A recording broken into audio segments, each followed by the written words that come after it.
boxing fans, to another late night boxing talk. So, fans are ridiculous, utterly twisted. So, when you point out the truth, people get into their feelings. You praise somebody, but then you point out the truth about somebody else, and you give plenty of examples, and none of this is based on race, because you got examples from all different races in both examples. But somehow people are so mental, they need to continuously still push the same old broken ass fucking narratives. Shakur Stevenson won yesterday easily. Easier than Frank Martin did.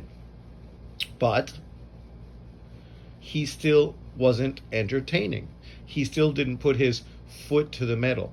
He still didn't go through the gears to try to get out this beatable opponent, this guy that was put in there for him to look good against. And the irony is, it was a week ago, 2 weeks ago, where I literally made a video talking about how Tank Davis did exactly what he was supposed to do.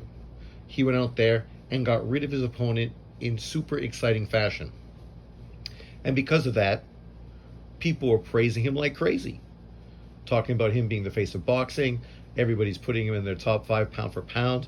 Even I put him in my top 5 pound for pound. But I'm hating. Right? And literally that same day when I made that video, I talked about how the expectations for these other fighters is the same. People expect these guys to make statements, especially when they're being put in with lower level opposition. The kind of opponents that literally are given to them to make them look good. Right? People crapped on Lomachenko because he was fighting Kambosos, who was very beatable. Yet nobody had ever stopped Kambosos. Nobody. He's very beatable, but nobody had stopped him before. Not until Vasily Lomachenko, a 36-year-old fighter, went out there and stopped Kambosos in his backyard. Doing what? Making a sensational stoppage to an opponent that he should beat. But he didn't just beat him. He stopped him in impressive fashion. Right? This is what both Lomachenko and Tank did. They had beatable opponents in front of them, and they went out there and destroyed them. This is why people loved Gennady Golovkin. He may not have got the big-name opponents. They may have ducked him and dodged him, but what he did do was destroy everybody else in front of him in super exciting fashion. Unlike, say, a Demetrius Andrade.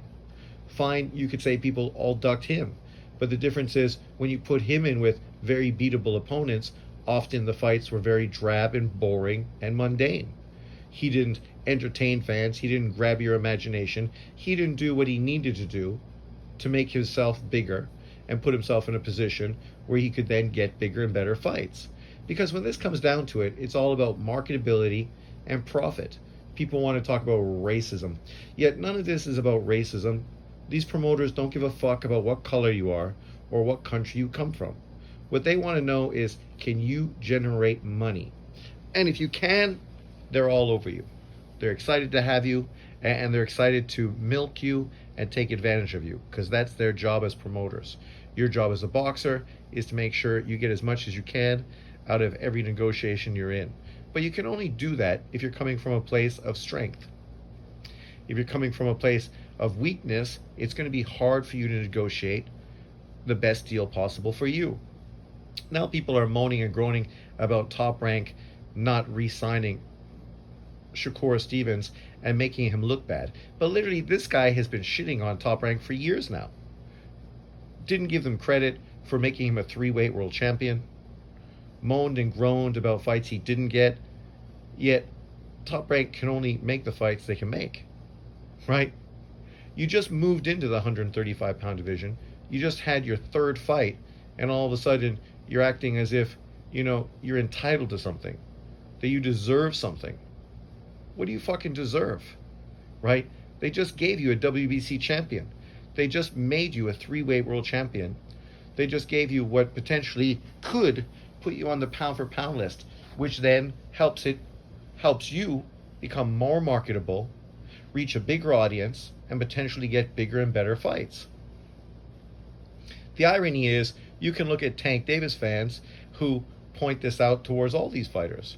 And they've been doing it for years, saying that these guys want too much money for the amount of money they can generate. That's why they did fight Ryan Garcia, because the money Ryan Garcia could generate was worth making the fight.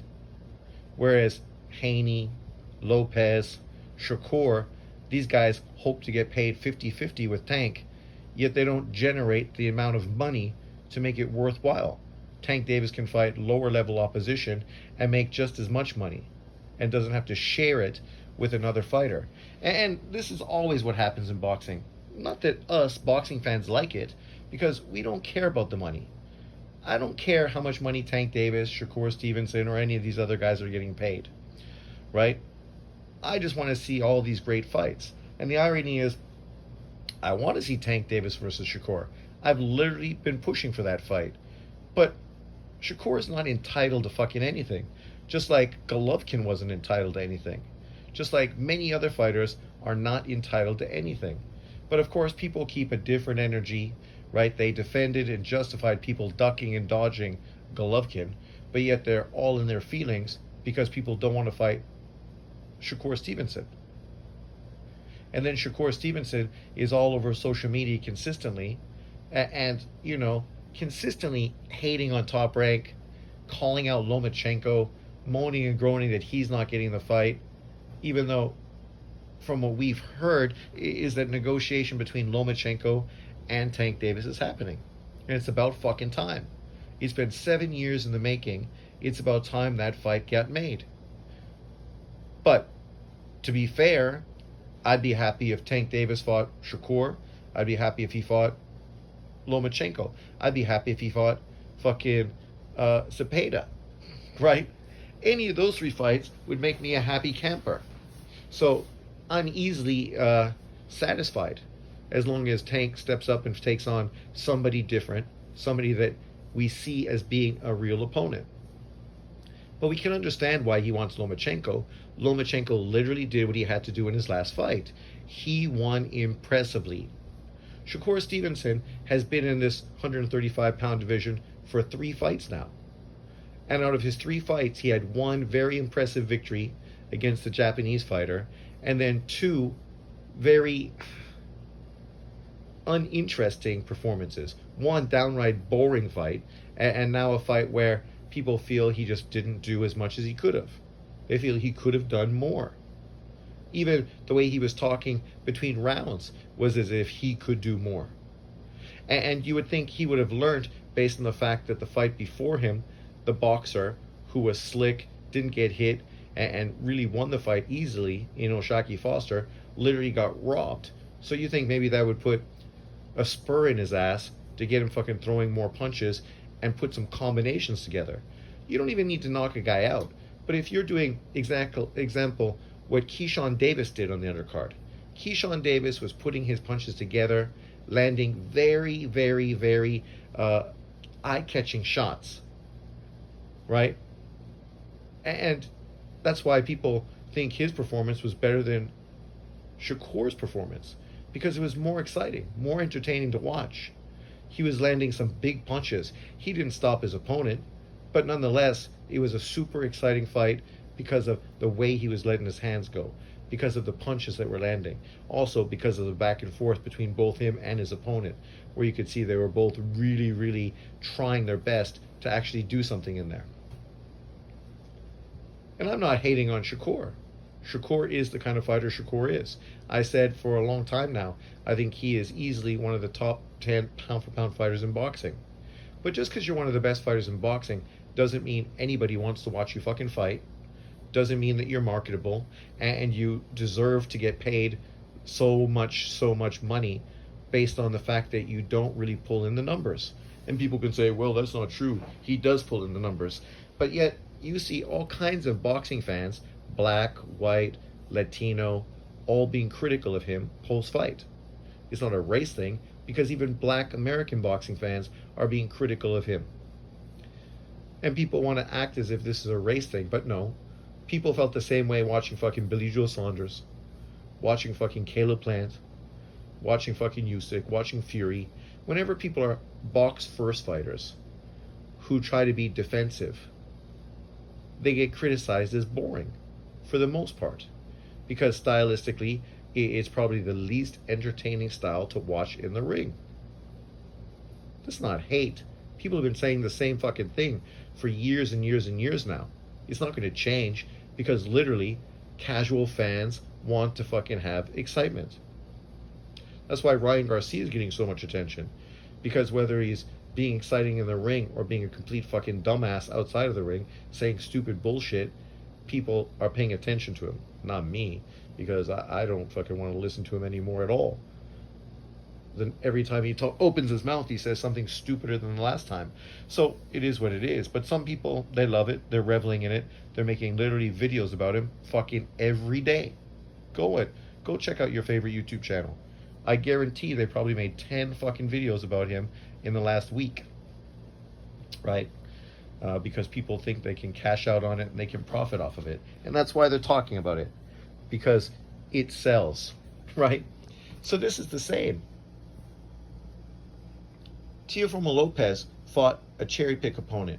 People were discrediting the opponent, saying that it wasn't a great opponent. Oh, sorry, Lily. Sorry. But people were literally being critical of him, right? Just like they're being critical of fucking Shakur Stevenson. Was it racist when people are being critical of Lopez? Or is it just people were disappointed by his fucking piss poor performance against a beatable opponent when they thought that he would do something more exciting, when he would knock the guy out, get an exciting victory, do what he was supposed to do? When Top Rank gives you a fucking cherry pick opponent, the whole reason for that is for you to look sensational so that they can market you, and that's going to help build up your next fight. But if they give you that opponent and then you go out there and you fucking wet the bed, what do you want them to do? Right? What do you want them to do? Then pay you more money for another mediocre opponent, or hope that you can get a big name opponent and do a pay-per-view? Well, okay. But how are you going to do that? Is it going to generate money? Does anybody actually want to watch you fight? I've just heard gossip now, and I don't know how much truth to it there is, but there's talk that Lomachenko has said that he will gladly step aside to allow Tank Davis and Shakur Stevenson to fight this fall, and then he will fight the winner early on in 2025. For a guy who's almost 37 years old, probably getting on the fucking horse is probably the best thing to do. But I guess he sees it as an opportunity for him to fight one time to win 3 belts, as opposed to fight 2 times to win 3 belts. So you can understand that it makes sense if that's the case, because he's not absorbed with money, he's absorbed with winning titles and trying to become undisputed before he retires. And by doing this, stepping aside, he's actually opening the door for Top Rank or whoever to negotiate with Shakur Stevenson to give him what he wants, right? To allow him the big opportunity to get a Tank Davis fight. For Tank Davis, it's still the biggest fight of his career. I don't know if he'll do bigger numbers than a Ryan Garcia fight or bigger fight numbers than a Lomachenko fight, but it's still a big fight. The problem is, will Tank Davis take that fight? Right? Will he? And if he doesn't, is he going to be criticized, let's say, as much as Canelo Alvarez gets criticized for not fighting David Benavidez? I doubt it, but we will see. The reality is, I'd be happy for Tank to fight Shakur. I'd be happy to see him fight Lomachenko. And if Tank Davis is fighting Lomachenko, I don't think Shakur should be fucking out there crying, moaning, and cringing because 2 other great fighters who've actually done more in their career at this point are making a unification fight. Because isn't that exactly what he wants? So why does he deserve it over them? Well, he doesn't. He doesn't deserve it. But he figures the fucking wheel that cries the most gets the oil. So that's the whole point to what he's doing. I'm going to whine, cry, and bellyache fucking louder than everyone else. And because of that, maybe then I will get the opportunity. Maybe they'll feel sorry for me. I can play the victim. And because I'm playing the victim, maybe then people are going to make the fight that I want before I throw another tantrum. And that's all it is. He's just coming off immature and like a child. Because the reality is, if Lomachenko and Tank are fighting, then you should be gearing up to try to take on the fucking winner in a unification fight.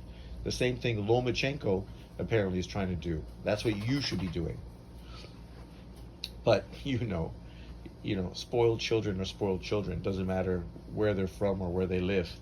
Uh, this is a typical not ongoing type of conversation. And I don't understand these people that bellyache for it, because the truth is the only thing motivating them to be so fucking in their feelings now is because Shakur Stevenson is a black American fighter.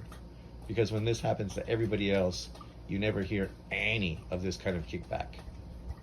Not at all. The truth is, Shakur is a great fighter, but he's not obligated fucking or owed anything, just like nobody is. And you get paid what you fucking earn. You get paid what you're worth. Top Rank gave you a $5 million contract for 5 fights. That's $3 million guaranteed per fight over 5 fights. Obviously, any of those fights on pay-per-view, you get an upside to those. You don't have to take the deal. You could renegotiate. You could try to get more out of it. But people are going to get in their feelings and worry all about the money, because that's what these people do. Yet, why are you worrying about the boxer's money? He has a team around him. It's their job to negotiate. And he's coming from a position right now of weakness. Because in truth, nobody is super excited to watch him fight next. Just like nobody's super excited to watch Devin Haney fight next. Does this mean they're bad fighters? No. It's just they're not getting the attention because their performances just aren't living up to expectations. Bam went out and fought Estrada and put on a fucking unbelievable performance. Of course, now people want to discredit him for fighting old fighters, and they ignore the fact he fought Sonny Edwards in unification. Right? Inouye goes on to become a 2-weight undisputed champion, just like Bud Crawford, and then people want to dismiss and downplay him.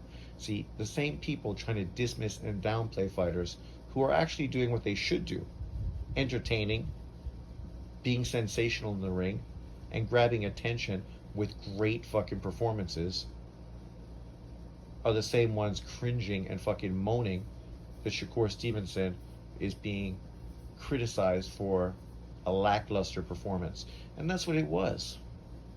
It was a lackluster performance. I went in there and I hoped that Shakur would get a sensational stoppage win, because I knew it would be good for him. But he didn't. And I watched the fight, and I was not even that interested in watching it. Whereas I watched the Zepeda fight, and I was way more fucking engaged with that fight. Way more engaged.